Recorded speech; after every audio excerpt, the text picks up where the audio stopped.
It's after 8 o'clock on Tuesday morning, and it's time to recall things that we remember from the past with Tony Simmons. Tony, how you doing? Good morning, Bruce. Good, just good. Just got through eating breakfast and listening to WTWX. We've got 61 degrees and cloudy right here now.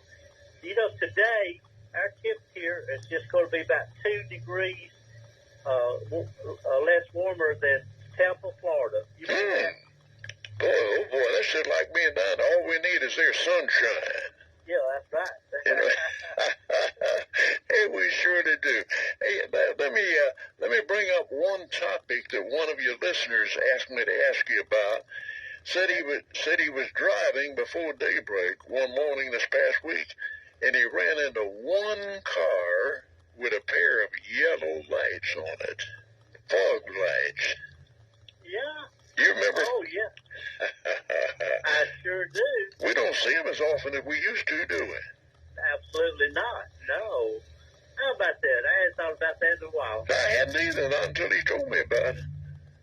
Well, good girl. I wonder if that's the same car that maybe got one of the old-timey visors across the windshield. No, actually, I called him back. I asked him, I said, was it a car or a truck? He said, it was a truck. And he said, I tell you, Bruce, out there today, you see all kind of lights. Blue lights. Sometimes in the far distance, you see blue lights, you think it's law enforcement. Gosh, you sure do. You get up closer to it and find out it's just a regular vehicle. Maybe mainly on trucks, but cars got them now too. Yeah, that's true. Well, I tell you what, the years that I was doing news for Channel 19 and the radio station here, the emergency vehicles had red lights on them. Oh. You remember? Yes, absolutely. Just red. That's right. They sure did. I don't know why they changed it to blue. Do you? No, I don't. Well, shucks. We'd have to ask a professional. You know, Bruce, yesterday, I don't watch TV very often, but I just turned the TV on, watching Channel 19, and I watched the officer that was killed, you know. Gosh, yes. And it's part of his service, and watched the funeral procession leaving out there from the service and going all the way to Interstate 65. There were over 350 vehicles, law enforcement vehicles, and they all had blue lights flashing. Lots of them in the front, lots of them on top. It was unbelievable to see that. And it's a great honor. Yeah. It's a great honor to our fallen policemen. Absolutely. I am so proud of the people that participated, and I would have if it didn't have to work. Oh, I know. I understand, yes. Gosh, yeah. It's about 50 miles per hour all the way to Tuscaloosa, which was going to take them about a little over 2 hours, you know, to get there. Yeah, yeah. But that's really remarkable. I know people that maybe from out of state traveling through, not knowing what's going on, saw that and wondered what in the world's going on. And then they probably saw the hearse go by and thought, well, what a tribute to somebody. It was tremendous. Just tremendous. And I am so proud of the planners and the folks that participated. Yeah. And Jerry Hayes mentioned, you know, us people in the South, we still honor the dead, but we still film processions by pulling over and letting them go by. I still do that. I do too. Really do. I do too. I notice a lot of times here in front of the station on 431, people don't do that. I know. Yeah, we got so many transplants of people from other areas, and they didn't do it in their state or their area, and they don't know what's going on. But we do here in the South. Yeah, absolutely. And it's a trend that I'm proud that we still do. Yeah.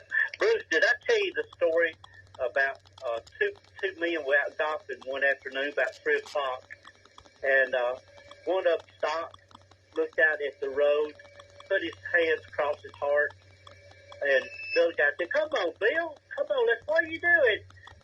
He said, "You know, I think that was my wife's funeral procession. I should have went to her funeral."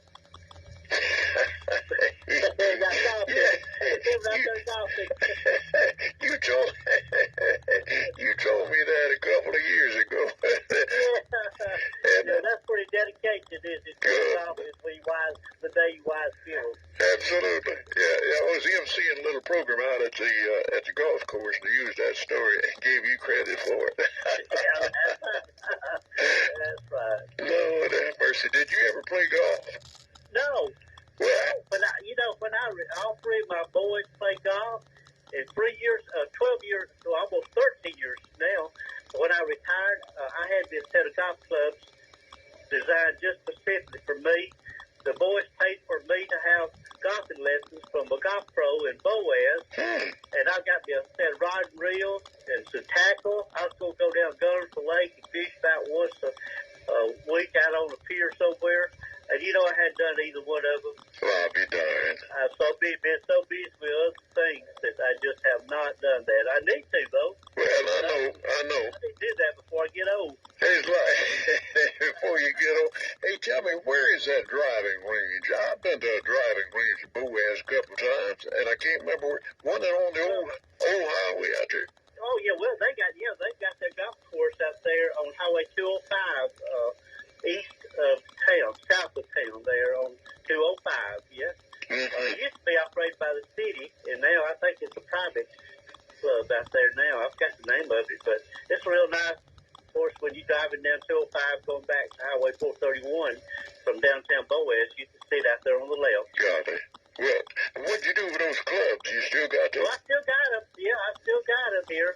Yeah. I promised my friend Audie down at Wiggins, down at Whipplewheel, that I was going to come down there. There used to be a bunch of men I knew that every morning down at Jackson. Yeah, golly. Well, I got kind of in sort of going along with him. You're thinking 13 years. You think I would? Yeah. Well, I just didn't have other interests. I got so many other interest things to do. I know it. I think they say once you get hooked on golfing, though, you're hooked on it. Got it. Well, now that's the way we made our living, delivering the gads and paper, plus we'd caddy out of the Goodyear golf course. Oh, yeah, okay. Wow. And that let us run down to the Dobsons and buy our blue jeans. Back then we called them overall breeches. Absolutely, and they wasn't pre-washed then, were they? They just the old blue denim jeans. That's right. Bruce, I remember when I worked at Genji's, the pre-washed Faded Glory brand jeans came about, and we had a bunch of not washed, these old denim, and you know what we did? We took the tags off of them, took them down to Wakefield's cleaner, and they bleached them out, brought them back as they were pressed, and brought them back up there, and we sewed those tags, our seamstress sewed those tags back on there, and we had to go up a couple of dollars on them because of the cost of bleaching them out. Sure. We had faded out jeans then, and they sold like you wouldn't believe. Back in about the mid-70s. Yeah, I can remember that, and vividly, absolutely. Yeah. You know what the telephone number of Wakefield's cleaners used to be? No, I don't remember. Number 1. Oh, number 1. Yeah. When you had an operator, that's the phone you pick up and say, number please, you say number 1. That's their number there at Wakefield's cleaners. Gosh. For years until they went with the 7-digit numbers, and then, until they went to the 7 digits, then they went to the 10-digit numbers. Yeah. Oh, gosh, I bet you there's a lot of young folks listening to you and me that don't recall when the operator used to say, number please. That's right. One of our church members now, Joanne Mayfield, she used to be an operator there in Gaston, and she'd say, number please. She's about 90 years old now. I'll be darned. Well, when I transferred up here from WGAD in October of 1958, the operator was Denzel Johnson, I believe. Oh. And she was in the city hall down here. Yeah. So, oh, my goodness. A lot of pleasant memories there. Number please. Which I was just thinking this morning, I wonder how many of your listeners are listening that was born maybe in the 20s or 30s or 40s. I bet I know a lady that's listening right now up and the Poplar Springs community, Miss Elizabeth Burgess.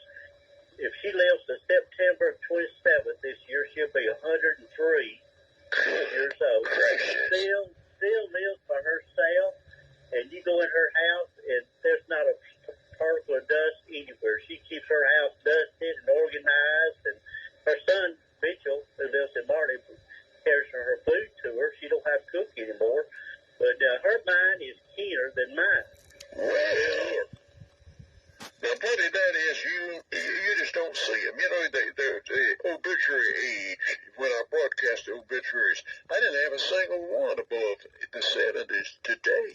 The youngest was age 10, a little tiny. Wow. So that is unusual. We salute, and that's Mrs. Burgess, you say? Yeah, Mrs. Elizabeth Burgess. Elizabeth Burgess. Mrs. Bud, her husband was named Bud, and her name is Miss Elizabeth. And I love going up and visiting with her. I talked to her on the phone last week. I sent her a puzzle about a month ago, and it said, can you find 20 books of the Bible in this paragraph? And she could only find 18, and she wanted to know what the other two were. And I had sent her the answer, so she wanted to bug it. Her mind is keen as it can be. Yeah, I think you said that to me, too, Tony. Oh, yeah. Yeah, you did, because I carried it home, and Mama Jane played with it for the longest, and I think she found them all. I'm not absolutely certain. Yeah. Well, I think there's what it said, books of the Bible in this paragraph. Well, I think books of the Bible is two of the words. It's kind of catchy. It said a preacher tried to find them, and he found 18 of them, or 17 of them, I believe, in 20 minutes, but it took him 2 days to find the others. I think the title, Books of the Bible, is probably the other answers, best I remember. Gosh, that is interesting. I know a lot of folks want to share ideas with you, Tony. Put us in touch with you, please.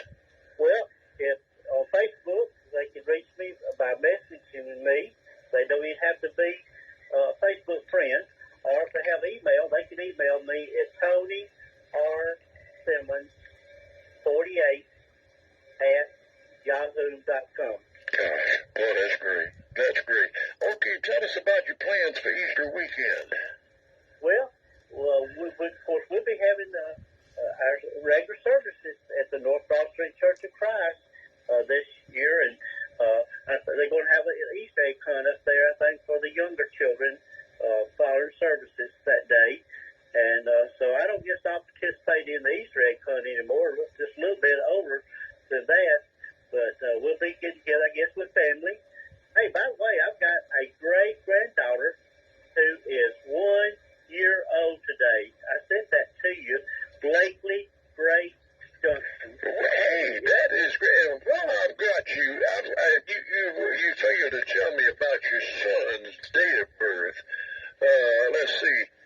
So I sent that on a piece of paper I sent to you, tell you about our granddaughter, Allie Catherine. She turned 16 on the 21st. Yeah, March 21st. Here it is. I've got it here. And then I had Gary Wayne Cornelius on April the 1st. And then you told me about David Anthony Simmons of Sardis, formerly the Douglas. That's going to be my 50-year-old son. All right, now, what date? Oh, the 17th of April. Okay. All right. That's the thing. All right, good. Hopefully that's going to be on a Monday, the 17th. Okay. I'm going to have a half of a century-old boy, and then he's going to have 3/4 of a century-old dad and mom this year. Golly. Y'all got my two favorite celebrations, I think, Tony, are Easter and Christmas. Absolutely. Yeah, because the beginning and the end. That's right. And I try to share Jesus Christ to everyone that I come in contact with. I sure do. Without him, we wouldn't have hope in this life. Amen. Well, that's for sure. That's for sure. Well, Tony, thank you. We've gone to 21 minutes after 8, but I enjoyed every second of it. Where does time go? Yep. I hope everyone has a real good Tuesday. Yep. I'll talk to you next Tuesday. Absolutely. I'll see you then. Thanks much. Okay. Bye-bye. All right, folks. Recollections with Tony every Tuesday at 8:05, and we don't necessarily get done in time for the 8:15 sports, but who cares? Here it is, 20